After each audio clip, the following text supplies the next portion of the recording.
في الفيديو بتاع النهارده هنجرب مع بعض اقوى 3 العاب على البوكو اكس 5 وهنشوف الاداء بتاع الالعاب دي هيكون عامل ازاي على الموبايل ده، وهنتابع مع بعض خلال الفيديو الموبايل هيسخن معانا ولا لا، والبطاريه بتاعته هتقل كام في قد ايه. فلو انت جيمر ونفسك تشتري البوكو اكس 5 بس مش عارف الاداء بتاعه هيكون عامل ازاي، فلازم تكمل الفيديو ده للاخر لان انا هجيب لك الخلاصه تشتري الموبايل ده لو انت جيمر ولا لا. فبصراحه مفيش تظبيط اكتر من كده، فزي ما انا مظبطك انت برضه لازم تظبطني وتنزل دلوقتي حالا تعمل سبسكرايب، تروح عليا كده بلايك كومنت فولو على انستجرام، سيب لك لينك تحت في الديسكربشن، ويلا بينا نبدا على طول. مبدئيا كده زي ما انت شايف فالبطاريه بتاعه الموبايل 98%، واحنا معليين البرايتنس على اعلى حاجه، وكمان لو دخلنا كده علشان نشوف الريفرش ريت بتاع الشاشه فهنلاقيه 120 هرتز زي ما انت شايف كده. بكل بساطه الريفرش ريت 120 هرتز، يعني احنا حرفيا معليين اعلى حاجه في كل حاجه في الموبايل ده. فتعالوا بقى كده نفتح مع بعض لعبه كول اوف ديوتي ونخش جيم ونشوف الدنيا مع بعض هتكون ماشيه ازاي. وطبعا عشان نتابع البطاريه هتقل كام في قد ايه، فالساعه دلوقتي 1:35 دقيقه، وكمان البطاريه زي ما انا قلت لك من شويه هي 98%. وطبعا زي ما انت شايف كده فالحجم بتاع الشاشه طويل شويه، فتقدر تلعب باكتر من صباع باريحيه كبيره جدا. فلو انت جيمر الموبايل هنا من ناحيه الشاشه هيكون خرافي جدا معاك، لان الشاشه اموليد و120 هرتز، وكمان الشاشه الحجم بتاعها رهيب قوي قوي لاي جيمر. يعني بص كده انت ممكن تلعب ب6 صوابع زي ما انت شايف، لو انت بتلعب مثلا ب7 صوابع تقدر تلعب بكل بساطه والموبايل هيكون جامد جدا معاك. تعالوا بقى نروح على السيتنجز ونشوف بقى لعبه كول اوف ديوتي هتشتغل على كام فريم على البوكو اكس 5.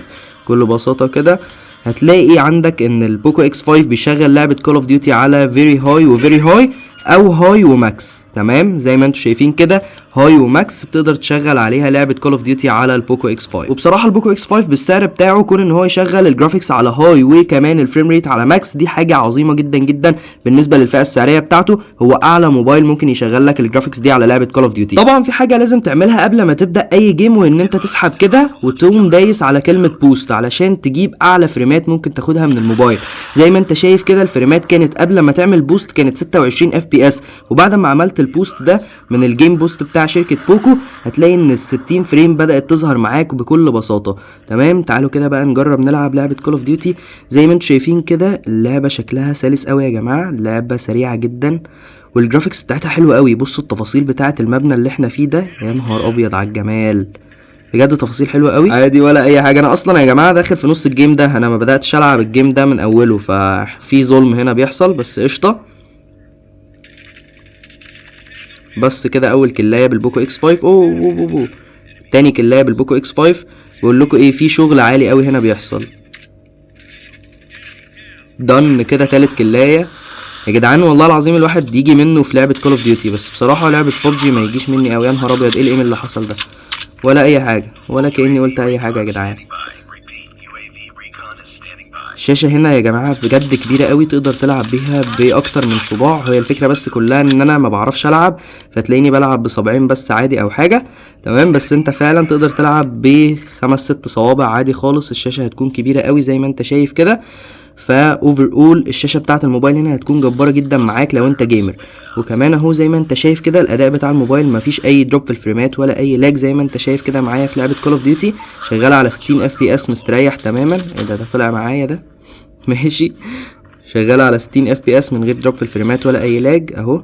زي ما انتم شايفين كده يوم ما بتقل 60 اف بي اس بتنزل ل 59 او 58 بالكتير، فدي حاجه عظيمه قوي بصراحه. الموبايل البوكو اكس 5 هنا شغال بامتياز. تمام ادي رابع كلاية اهو بالبوكو اكس 5. اوبا في واحد تعالالي. اوه شفتوا الدبل كيل دي عظمة، دي مفيش حد بيعملها دي. يلا بينا. هو احنا خسرنا الجيم بس بصراحة انا مستمتع جدا جدا في اللعب على الموبايل ده. مفيش اي سخونة، يعني انا دخلت جيم اهو مفيش اي سخونة في الظهر بتاع الموبايل، وما سقطش ولا فريم طول اللعب، فدي حاجة كويسة جدا بصراحة بالنسبة لي. الصوت بتاعه هو اللي بصراحة مش احسن حاجة، يعني الصوت جاي مش ستيريو سبيكرز، الصوت جاي مونو بس. فانت حرفيا لو عملت كده خلاص الصوت بتاع الموبايل هيتكتم تماما والصوت بتاع اللعبة مش هتقدر تسمعه. بس عموما لو انت عليت الصوت او بتلعب بهاند فري او حاجة تلاقي الصوت معاك كويس جدا. وطبعا شركة شركه بوكو عملت حركه جدعانه قوي مع اي جيمر، وهي انها لسه سايبه المنفذ بتاع السماعات ما شالتهوش. فعموما اول لعبه كول اوف ديوتي شغاله بامتياز هنا على الموبايل ده من غير دروب في الفريمات ولا اي لاج قابلني طول اللعب، وكمان مفيش اي سخونه حصلت. طبعا كنا بادئين اللعبه الساعه 1:35 وكانت البطاريه 98%، ودلوقتي بقى الساعه دلوقتي بقت كام؟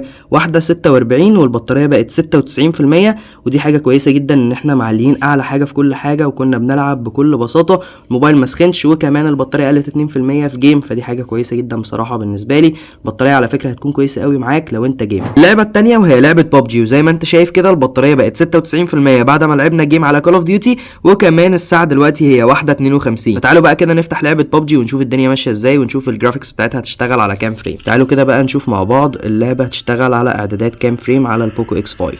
تمام، settings graphics and audio. عندك لعبة ببجي بتشتغل هنا على سموث والترا. بجد السموث والالترا دي احنا هنشوف مع بعض هتترجم ل 40 فريم بجد ولا هتترجم بقى ل 60 ولا 50 اف بي اس، هنشوف مع بعض كمان شويه. وعلى فكره اعلى جرافيكس وفريم ريت ممكن تاخدهم من الموبايل هنا هي هاي اتش دي. تمام، زي ما انت شايف كده هاي اتش دي، بس لو انت عايز تاخد فريم ريت اعلى فبكل بساطه هتضغط على سموث والترا وتقدر تلعب على سموث والترا بكل بساطه. تعالوا بقى نخش جيم ونشوف لعبه ببجي هتشتغل ازاي على الموبايل ده. زي ما انت شايف كده فالجرافيكس شكلها تحفه قوي هنا على لعبه ببجي. وطبعا احنا نسينا نعمل حركه جامده قوي لازم نعملها قبل ما نلعب اي لعبه هنا على الموبايل ده، وهي ان احنا نفعل الجيم تيربو ونعمل بوست. وزي ما انت شايف كده قبل ما نفعل الجيم تيربو الموبايل كان مدينا 36 اف بي اس، بس بعد ما فعلنا الجيم تيربو بقى مدينا 59 اف بي اس او 60 اف بي اس زي ما انت شايف كده. فتعالوا بقى كده نقوم ونشوف اللعبه هتشتغل ازاي على الموبايل، هل هتشتغل بسلاسه ولا هيكون في تهنيجه او حاجه. بس مبدئيا كده الجرافيكس حلو قوي يا جماعه، ولحد دلوقتي ما شفتش اي دروب في الفريمات. هو انا بس لما بعرفش العب فتلاقيني اللي هو ايه مش عارف اعمل اي حاجه خالص. انا مش شايف اي حد يا جماعه بجد علشان اقتله، بس بصراحه لحد دلوقتي مفيش اي دروب في الفريمات ولا اي لاج. اول كلايه، هو احنا جبنا كلايه وموتنا بس قشطه عادي يعني ولا اي حاجه حصلت. بس لحد دلوقتي بصراحه اللعبه شغاله زي الفل، مفيش دروب في الفريمات ولا حتى كمان اي لاج، وكمان اللعبه ما بتسخنش الموبايل ودي حاجه كويسه جدا. لحد دلوقتي مفيش اي سخونه في الظهر واللعبه شغاله زي الفل زي ما انتم شايفين كده.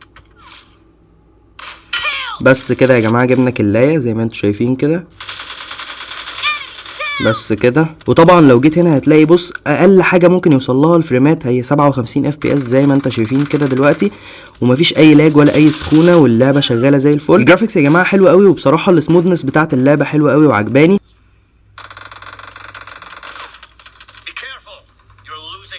حصل دلوقتي كام دروب في الفريم كده بسيط بصراحه حسيت بيه. تمام، ايوه الفريمات وصلت 45 اف بي اس بعدين هي عليت تاني 60 اف بي اس. طب يا جماعه دخلت الجيم التاني ويلا بينا بقى نشوف الفريمات هتبقى عامله ازاي، لان انا في اخر الجيم كده حسيت بشويه دروب في الفريمات. فتعالوا اما نشوف الدنيا هنا هتكون ماشيه ازاي في الجيم ده. زي ما انتم شايفين كده الفريمات لغايه دلوقتي اهو، لا حسيت بكده شويه دروب في الفريم بسيط كده ولا حاجه مش عارف. ثانيه واحده برضو نشوف نتاكد. فعلا حصل شويه دروب في الفريمات كده، الفريمات وصلت 45 بعدين طلعت تاني ل 60 تقريبا. في وقت الفايت ممكن يقوم قلل شويه الفريمات بتاعه الموبايل. زي ما انتم شايفين كده الفريمات طول ما انا بعيد عن اي فايت بتكون حلوه، بس تقريبا اول لما بس اقرب من فايت ممكن تقل شويه، فده اللي انا ملاحظه بصراحه اهو. احيانا في بعض الفايتات ممكن الفريمات تقل شويه وده اللي انا ملاحظه، يعني ده اللي انا شايفه قدامي اهو. الفريمات ممكن تقل شويه اول لما بكون جوه فايت تقيل، بس لما بكون مثلا اهو واحد اهو لا ما بيكونش في اي دروب في الفريمات، بس لما بيكون في مثلا اكتر من 2 3 بعمل فايت معاهم لا بلاقي في شويه دروب في الفريمات عادي خالص. بس كده جبناه وما حصلش اي دروب في الفريم دلوقتي زي ما انت شايف كده، عشان كنت بفايت واحد بس فما حصلش اي دروب في الفريم. بس فعلا لما مثلا بتفايت 3 مع بعض في نفس الوقت لا هتلاحظ كده في شويه دروب في الفريمات. بس زي ما انتم شايفين الجرافيكس حلوه جدا. مفيش بصراحه تعليق على اللعب بتاع الموبايل غير بس في حته ان انت لما بتيجي تفايت شويه ناس كده كتير مع بعض هتلاقي ان في شويه دروب في الفريمات، غير كده فاللعبه هتاخد 10 على 10 في السعر بتاعه. ده كان تاني جيم على لعبه ببجي. طبعا اللي احنا لاحظناه اول حاجه في وسط الفايتات التقيله لما بتكون بتفايت 2 3 كده مع بعض مش واحد بس هتلاقي في شويه دروب في الفريمات. بصراحه انت ممكن ما تلاحظهاش قوي لو انت مش جيمر للدرجه دي، بس لو انت بتدقق قوي وانت جيمر جدا جدا وتقيل قوي في الجيمز فبصراحه ممكن تلاحظ الموضوع ده في لعبه ببجي. بس لعبه كول اوف ديوتي كانت شغاله 100% بيرفكت، غير كده فبصراحه اللعبه بتكون شغاله بامتياز ومفيش اي سخونه تذكر خالص في الموبايل، يعني هو بدأ عارف اللي هو ايه، لسه هيطلع فيه سخونه شويه كده من ناحيه الكاميرات، بس غير كده بصراحه الموبايل كان شغال بامتياز معايا. وتعالوا بقى كده نشوف البطاريه قلت كام في قد ايه. زي ما انتم شايفين كده دلوقتي الساعه بقت 2.9 دقايق والبطاريه قلت لحد 92%. وبصراحه استهلاك البطاريه مع الاداء الجبار بتاع الموبايل فعلا استهلاك مميز جدا جدا. اللعبه اللي بعد كده كانت لعبه اي فوتبول، وبصراحه لعبه اي فوتبول كانت شغاله بامتياز على 60 اف بي اس من غير دروب في الفريمات ولا اي لاج، زيها بالظبط زي لعبه كول اوف ديوتي. للناس اللي كملت الفيديو للاخر، دي لعبه كده بونص على شويه الالعاب اللي احنا لسه لاعبينها من شويه، وهي لعبه فيفا موبايل. ولعبه فيفا موبايل برضو شغاله 60 اف بي اس بالمستريح تماما من غير دروب في الفريمات ولا اي لاج، وكمان الموبايل ما كانش بيسخن طول اللعب. فبصراحه اوفر اول كده تجربه الالعاب على الموبايل ده بتكون شغاله بامتياز، ما عدا في لعبه ببجي ممكن يكون في الفايتات التقيله في شويه دروب في الفريمات كده من فتره للتانيه. غير كده فاوفر اول اللعبه على الموبايل هنا بيكون جبار بالسعر بتاعه. وبس كده يا جماعه، دي كانت تجربه الالعاب على البوكو اكس 5. اتمنى فعلا الفيديو يكون عجبكم. لو عجبكم بقى ما تنسوش تعملوا لايك وشير وسبسكرايب وبس. سلام.